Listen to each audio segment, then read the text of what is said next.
Die Here Jesus het baie wonderwerke gedoen en hy het baie gelykenisse vertel in die tyd wat hy op die aarde was. Voordat 'n mens kan gaan kyk na die wonderwerke byvoorbeeld, moet ons eers by onsself uitmaak wat die doel van die wonderwerke was. Wat is 'n wonderwerk? 'n baie eenvoudige definisie van 'n wonderwerk is dat dit 'n verskynsel is wat buite die gewone of buite die bekende orde is.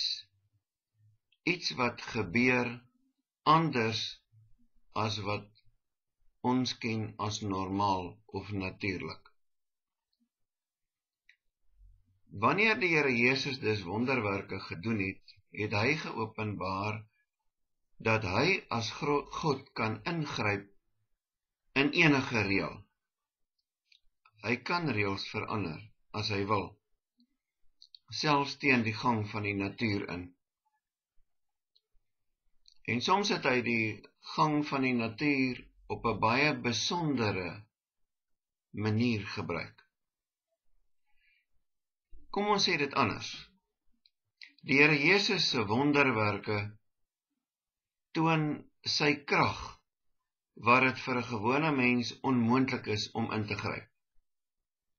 En daarmee het hy reeds voldoen aan dit wat van die Ou Testament van hom geprofeteer was.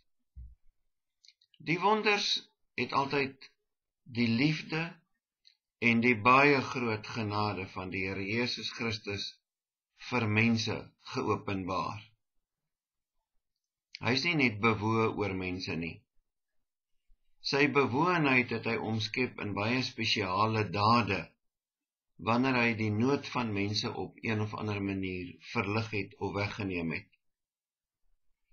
Verder is dit ook belangrik dat ons altyd sal onthou, deur sy wonders openbaar die Here Jesus hoe hy die sonde oorwin het en ook die gevolge van die sonde. Hoe hy ons lewens regstel, dis met ander woorde eintlik 'n voorspel van die herskepping, oor hoe ons sal wees in die hiernamaals nadat God ons herskep het met die wederkoms. Die wonders van die Here Jesus bevat dus inderwaarheid 'n vooruitsig op die hiernamaals, waar daar nie meer goed soos dood sal wees nie, waar daar nie meer gebreke sal daar wees nie, waar daar geen ellende meer sal oorbly van die vloek wat die Here oor Adam en Eva uitgespreek het, vervloek is die aarde om jou ontwil nie, want al hierdie goed wat sleg geloop het, kom daaruit. Die eerste 3 evangelies noem die wonderwerke kragte. Hierdie woord beteken dat die Here daarmee openbaar dat daar iemand agter hierdie kragte sit, wat krag uitoefen in hierdie wonderwerk. Daardie persoon se krag gaan ook verder as net die gebeurtenis wat dan in die wonderwerk gebeur. Dan is daar 'n hele reeks van die Here Jesus se wonders wat gegaan het oor die genesing van duiwelbesetenheid. En daarmee het die Here Jesus geopenbaar dat hy al die magte wat die Satan monster verslaan. Hy beheer hulle.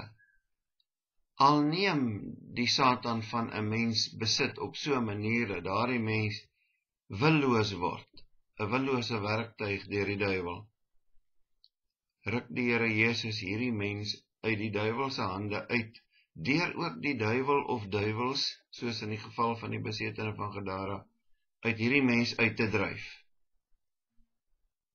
En elke keer toon die Here dat deur net 'n woord te sê, die mag van die hel onmiddellik aan hom gehoorsaam moet wees, en ook is. Die Here openbaar sy goddelike, ewige, almagtige oormag oor al die magte wat nie eie is aan hom en sy koninkryk nie.